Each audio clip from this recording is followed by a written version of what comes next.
Hi, this is Rajesh Sharma. రోజు కారులో వీడియోలు చేసే నేను ఇవాళ స్థిరంగా ఒక చోట కూర్చొని చేస్తున్నాను. ఎందుకంటే యాక్చువల్‌గా నేను తిరుపతి వచ్చాను. శ్రీ వెంకటేశ్వర స్వామి దర్శనం కోసం ఆల్మోస్ట్ 3 సంవత్సరాల తర్వాత అనుకుంటా. Almost second phase of corona టైంలో వచ్చాను లాస్ట్. సో, వెంకన్న దర్శనం కోసం వచ్చాను. హోటల్‌లో ఉన్నాను కాబట్టి ఇక్కడి నుంచే నా దగ్గర ఉన్న ఇన్ఫర్మేషన్ కొంత మీతో షేర్ చేద్దామనే ఉద్దేశంతో ఈ వీడియో చేస్తున్నాను. సరే, నేచురల్‌గా నేను డ్రైవింగ్ చేస్తూ చేసే వీడియోల కంటే ఇది కొద్దిగా డిఫరెంట్‌గా ఉంటది. మేబీ కొద్దిగా ఫాస్ట్‌గా కూడా ఉండొచ్చు. సో, థింగ్ ఏంటంటే ఇప్పుడు మనకు హైదరాబాద్‌లో ఎక్కడ చూసినా కూడా ఒక్కటే చర్చ, హైడ్రా. ఎందుకు అంటే కొంతమంది రాజకీయ ప్రముఖులు, సినీ ప్రముఖులకు సంబంధించిన కట్టడాలను నిర్దాక్షిణ్యంగా ఒక కఠినమైన చర్యలు తీసుకుంటూ ముందుకెళ్తుంది. రాజకీయపరమైన ఇన్‌ఫ్లూయెన్స్ చేద్దామనుకున్నా కూడా దానికి అవకాశం ఇవ్వకుండా ముఖ్యమంత్రి రేవంత్ రెడ్డి కుండ బద్దలు కొట్టినట్టు చెప్పారు. భగవద్గీత బోధించినట్లుగా, తాను నిర్దేశించినట్టుగా ముందుకు వెడుతున్నట్టుగా చెప్తున్నారు. సేమ్ టైమ్ నాగార్జున లాంటి వారికి కొద్దిగా సారీ చెప్పిన పరిస్థితి. మరి ఆయన చేస్తున్నది కరెక్ట్ అనుకున్నప్పుడు సారీ చెప్పాల్సిన అవసరం ఏంటనేది ఆయనకే తెలియాలి. ఓకే, ఒక గౌరవప్రదమైన ప్లేస్‌లో ఉన్నారు కాబట్టి ఆయనకు ఎంతో కొంత నష్టం జరుగుతుంది కాబట్టి ఒక హుందాతనంగా ముఖ్యమంత్రి రేవంత్ రెడ్డి ఆయనకు సారీ చెప్పినట్టుగా మనం అర్థం చేసుకోవచ్చు. కొంత హుందాతనం. సరే, ఓవరాల్‌గా అసలు ఇప్పుడు ఏం జరుగుతుంది హైడ్రాకు సంబంధించి?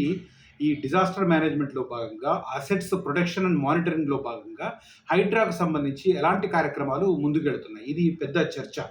దానికి హైడ్రాకు చైర్మన్‌గా ముఖ్యమంత్రి స్వయంగా వ్యవహరిస్తున్నారు. సేమ్ టైమ్ ఒక విధి నిర్వహణలో ముక్కుసూటిగా వ్యవహరించే రంగనాథ్ లాంటి వారిని దానికి సారథ్యం వహించే బాధ్యతలను ఆయన అప్పగించిన పరిస్థితి.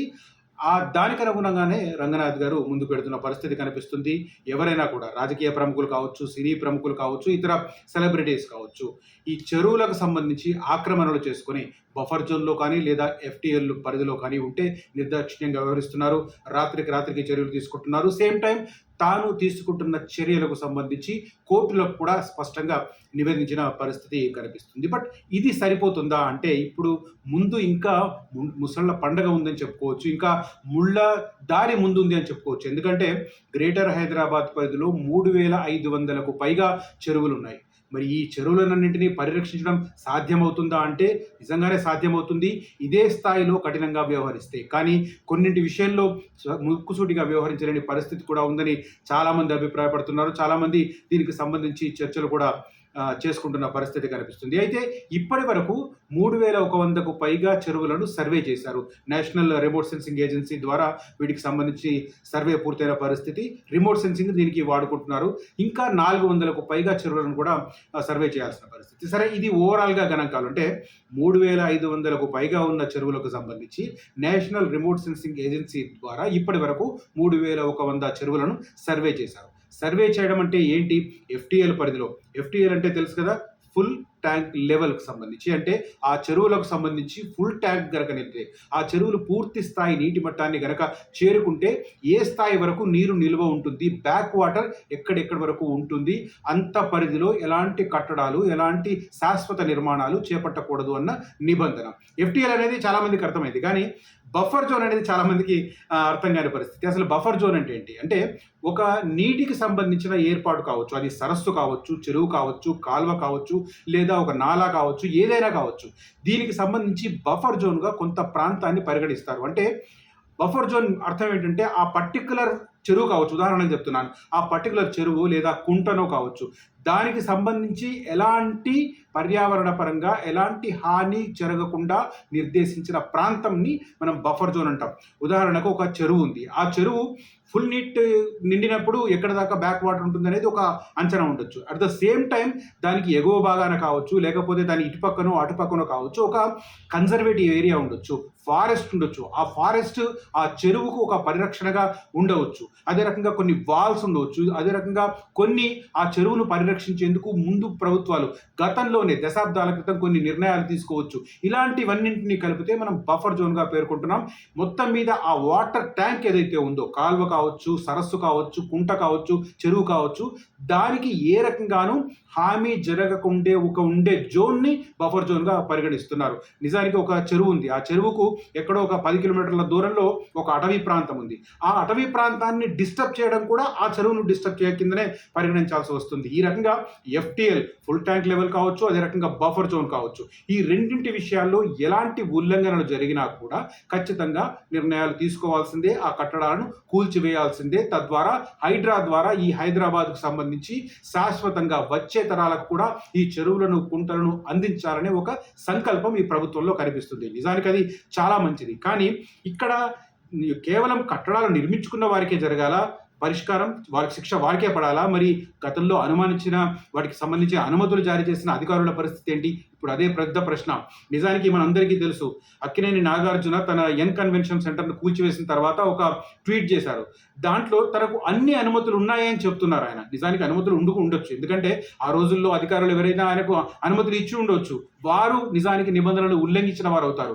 నిజానికి తను చేయడం తప్పే. అక్కినేని నాగార్జున ఆ ఎన్ కన్వెన్షన్ సెంటర్లో అది కన్స్ట్రక్ట్ చేయడం, దాన్ని FTL లెవెల్లో కన్స్ట్రక్ట్ చేయడం అనేది తప్పు. తద్వారా ఆయన కోట్ల రూపాయలు ఆర్జించి ఉండవచ్చు. దానికి శిక్షగా ఆయన వాళ్ళ కట్టడాన్ని కోల్పోయారు. బట్ ఆ రోజు ఆయన క్లెయిమ్ చేసుకుంటున్నట్టుగా ఆయనకు అన్ని అనుమతులు ఇచ్చిన వారి అధికారుల సంగతి ఏంటి? ఇప్పుడు అదే పెద్ద ప్రశ్న.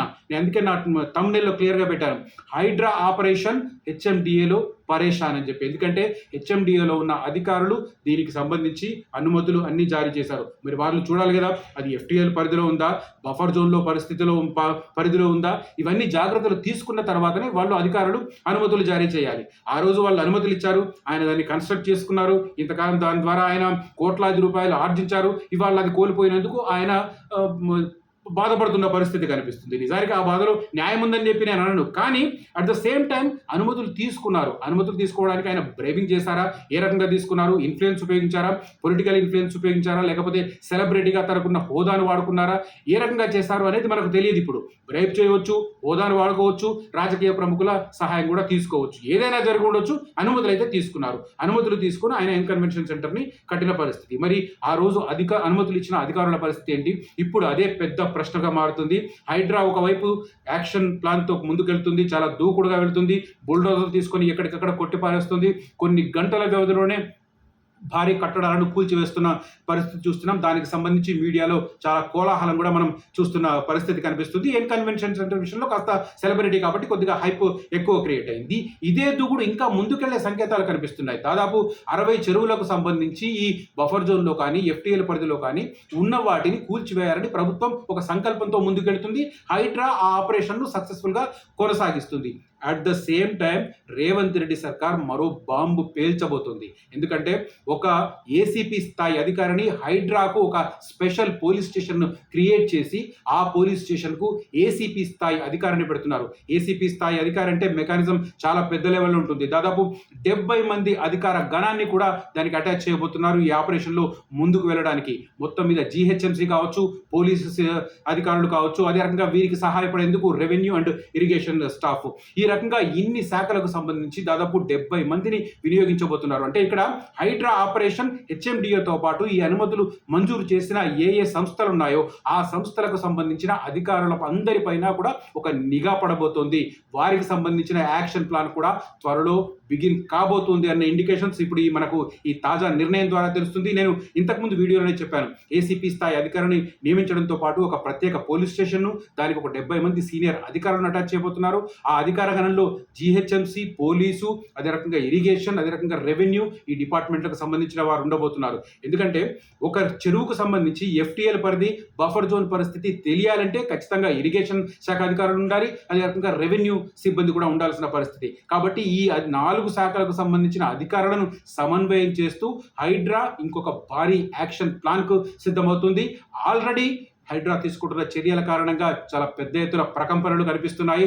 అదే సందర్భంలో చాలా మంది హైదరాబాద్లో పర్యావరణ వేత్తలు కావచ్చు, అదే రకంగా పర్యావరణకు సంబంధించి ఆసక్తి ఉన్నవారు కావచ్చు, పర్యావరణాన్ని పరిరక్షించాలని గట్టిగా కోరుకుంటున్న వారు కావచ్చు, ఇప్పుడు హైడ్రా చేపట్టిన యాక్షన్ ప్లాన్ను మనస్ఫూర్తిగా అభినందిస్తున్నారు. సేమ్ టైం హైదరాబాద్ ఒకటే కాదు, గ్రేటర్ హైదరాబాద్ ఒకటే కాదు, తెలంగాణలో ఉన్న ప్రధాన నగరాలలో కూడా ఈ రకంగా చెరువులు, కుంటలు, కాల్వలను ఆక్రమించి కట్టుకున్న ఇళ్ళు ఉన్నాయి కాబట్టి, అదే రకంగా పెద్ద పెద్ద భారీ కట్టడాలు ఉన్నాయి కాబట్టి వాటిని కూడా టార్గెట్ చేయాలన్న డిమాండ్ తెర మీదకి వస్తుంది. చాలా మంది కరీంనగర్, నిజామాబాద్, వరంగల్, ఖమ్మం, మహబూబ్ నగర్, నల్గొండ లాంటి ప్రాంతాలను ప్రస్తావిస్తున్న పరిస్థితి కనిపిస్తుంది. Why only greater Hyderabad, why not all these municipal corporations? ఎందుకంటే ఇక్కడ కూడా చాలా పెద్ద ఎత్తున రాజకీయ నాయకులు కావచ్చు, అదే రకంగా ఇన్ఫ్లుయెన్షియల్ పర్సన్ కావచ్చు, బఫర్ జోన్లు, ఎఫ్టీఎల్ పరిధిలో భారీ కట్టడాలను నిర్మించుకున్నారు. అదే రకంగా కొంతమంది రియల్ ఎస్టేట్ వెంచర్లు కూడా వేసిన పరిస్థితి, వాటిని విక్రయించుకొని చేతులు దులుపుకున్న పరిస్థితి. మరి వీళ్ళందరి మీద కూడా యాక్షన్ జరగాలి కదా అన్నది ఇప్పుడు పెద్ద ఎత్తున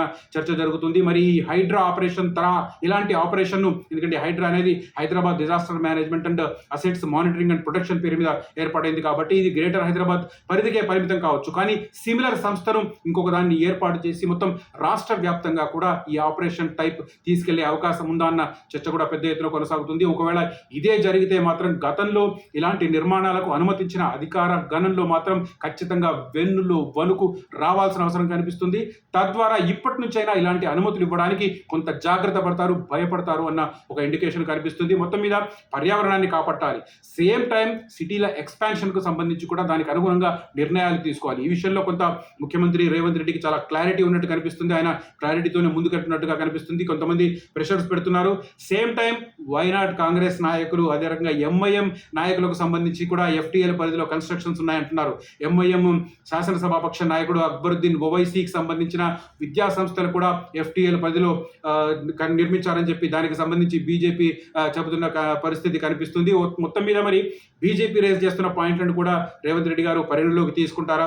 కాంగ్రెస్ నాయకులు కావచ్చు, బీఆర్ఎస్ నాయకులు కావచ్చు, ఎంఐఎం నాయకులు కావచ్చు, అదే రకంగా బీజేపీ నాయకులు కూడా కావచ్చు. ఎందుకంటే కొన్ని బీజేపీ నాయకులకు సంబంధించి కూడా మనకు వెస్ట్ హైదరాబాద్లో ఇట్లాంటి ఆక్రమణలు, భారీ కట్టడాలు కూడా వినిపిస్తున్న పరిస్థితి. మరి ఓవరాల్గా రాజకీయాలు, అదే రకంగా సెలబ్రిటీలు ఇలాంటి హోదాలను పక్కన పెట్టి చెరువుల పరిరక్షణకు రేవంత్ రెడ్డి ప్రభుత్వం ఇదే దూకుడును ముందు కూడా కొనసాగిస్తుందా అన్నది కొంత చర్చనీయాంశంగా మారుతుంది.